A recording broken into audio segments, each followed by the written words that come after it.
बांझ जिठानी। अमिता और सुनीता आपस में देवरानी जिठानी होती हैं।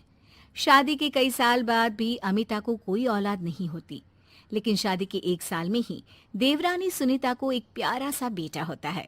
अरे सुनीता, तू तो सीधी है। क्या सारा दिन अपने बच्चे को उस अमिता की गोद में डाली रहती है?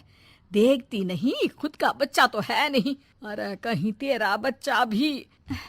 कैसी बात कर रही है माँ जी? अभी उनकी शादी को भी तो सिर्फ 5 साल ही हुए हैं। कई लोगों को तो 10-10 साल बाद भी बच्चे होते हैं। सास को सुनीता की बात अच्छी नहीं लगती। वो अमिता के पास जाती है। देख अमिता, घर का काम करा कर।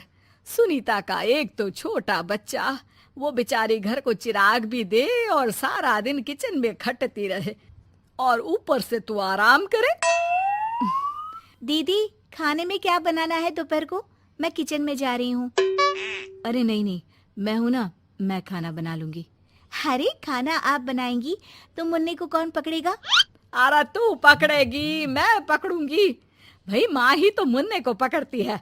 तू काम करे और ये मुन्ने के नाम पर आराम।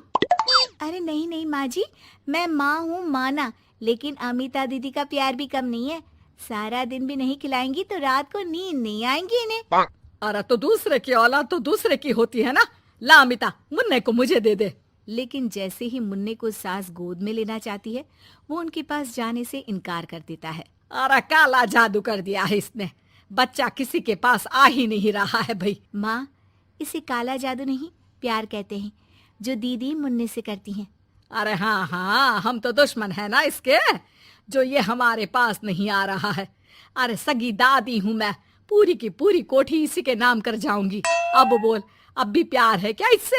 अमिता को सास की बात पर गुस्सा आ जाता है।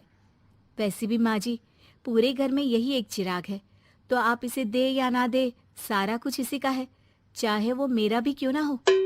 हाँ, अभी तो बड़ी जबान चल रही है, लेकिन जब घर पूरा इसके नाम होगा ना, तब पता चलेगा।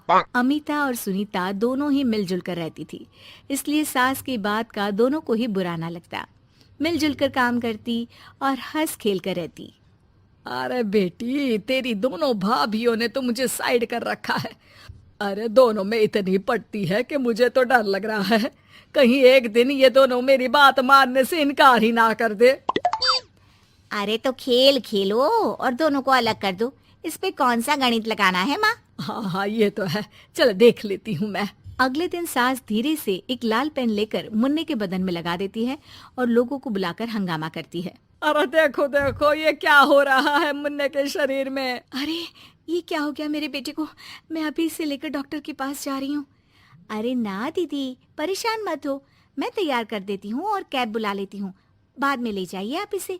अरे बेटा, तेरा है, वो क्यों ले जाएगी? वैसे भी ये डॉक्टर का नहीं, तांत्रिक का मसला है। किसी ने मुन्ने पर जादू करने की कोशिश की है, जिससे वो मुन्ने को मार ले। सुनीता ये सुनकर रोने लगती है। कौन मेरे मुन्ने को मारने की कोशिश करेगा माँ जी? नहीं नहीं, ऐसा कुछ नहीं होगा। सास अमिता की तरफ देखकर कहती है। अरे वही जिसकी खुद की औलाद ना हो। कैसी बात कर रही हैं माँ जी आप? मैं क्यों मारूंगी अपने ही बच्चे को? वो तो मेरे बेटे जैसा है। अरे बेटे जैसा है, बेटा तो नहीं है ना। वैसे भी मैंने तांत्रिक को फोन कर दिया है। थोड़ी देर में वहाँ तांत्रिक आ जाता है।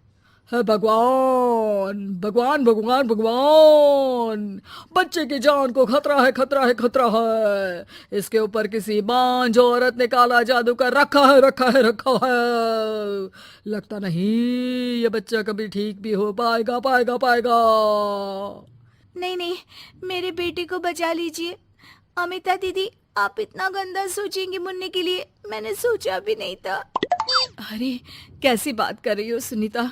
मैंने तो मुन्ने को माँ से बढ़कर प्यार किया, ये सोचो भला मैं ऐसा क्यों करूंगी? लेकिन बेटे के प्यार में पागल सुनीता सास की जाल में फंस जाती है। दीदी, आज से आप और मैं अलग हैं, मेरी रसोई अलग, आपकी अलग, और आज के बाद मुन्ने को छूने की क्या, देखने की भी कोशिश मत करिएगा। अमिता सुनीता को समझाने की कोशिश करती है, पर कुछ नहीं होता।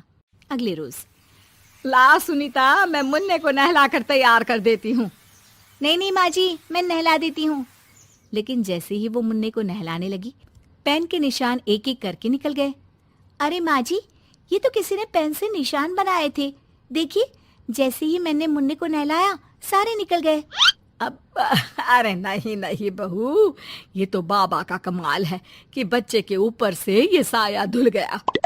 लेकिन ये क्या माँ जी, मुन्ना तो रोया ही जा रहा है, न खा रहा है न दूध पी रहा है, बस चाची चाची कर रहा है। अरे इतनी जल्दी उसका भूत नहीं उतरेगा इसके सर से, मार मार कर खिला। जी माँ जी। लेकिन सुनीता का बेटा, जिसे अमिता से बेहद प्यार था, वो उसके पास जाने की जिद में ना खा रहा था ना पी रहा था। उसकी हालत बिगड़ती ही जा रही थी। हार कर एक दिन, माँ दीदी दिखाई नहीं दे रही है, क्या वो मायके चली गई है क्या? अरे क्या पता कहाँ गई, रुक बड़कू से पूछती हूँ। ए अमिता कहाँ है? माँ जल्दी पता करिए ना, दीदी कहाँ है? मुन्ने की हालत दीदी के लिए खराब होती जा रही है। सुनीता मुन्ने को लेकर नीचे अमिता के पास जाती है। अमिता बिस्तर पर पड़ी होती है। वो कमजोर सी दिखती है। बड़ी आराम से सो रही हैं आप, यहाँ मुन्ने की तबीयत खराब हो रही है। वो जैसे ही अमिता को छूती है, अरे दीदी ये क्या हो गया? आपकी तबीयत तो काफी खराब है। मुन्ने के बिना मैं नहीं रह सकती सुनीता, मैं उसके बिना नहीं रह सकती। मैं कसम खा कर कहती हूँ, मैंने मुन्ने को मारने की ऐसी कोई कोशिश नहीं की। मैं तो खुद मुन्ने के बिना मर जाऊंगी। मुन्ना आप ही का तो है दीदी, मुझे माफ कर दीजिए। ये पकड़िए अपना बेटा।